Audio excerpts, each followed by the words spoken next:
ఇన్స్టాగ్రామ్లో బూతులు మాట్లాడితే కేసు అవుతుందా అండి? ఖచ్చితంగా అవుతుంది.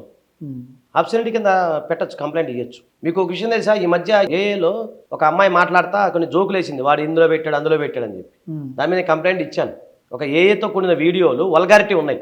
ఉమ్, ఒకళ్ళు ఛానల్స్ వాళ్ళు వల్గారిటీగా అంటే బూతులు మాట్లాడుతున్నాడు, దాన్ని ఒంగోబెట్టి పెట్టాడు, పడుకోబెట్టి పెట్టాడు, ఒక రకమైన అది మీకు అర్థమైపోతుంది ఆ మీనింగ్. ఉమ్, అలా పెట్టినప్పుడు చాలామంది మహిళలు అంటే కొంతమంది నాకు ఫోన్ చేస్తే నేను కంప్లైంట్ ఇచ్చాను. అది అయిపోయింది ఈరోజు.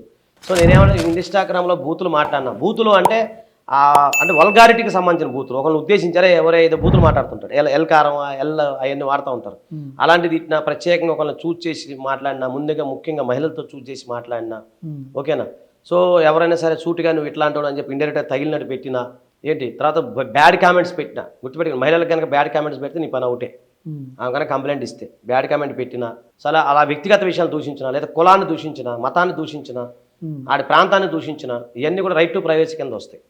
కాబట్టి చాలా జాగ్రత్తగా ఉండాల్సి వస్తుంది.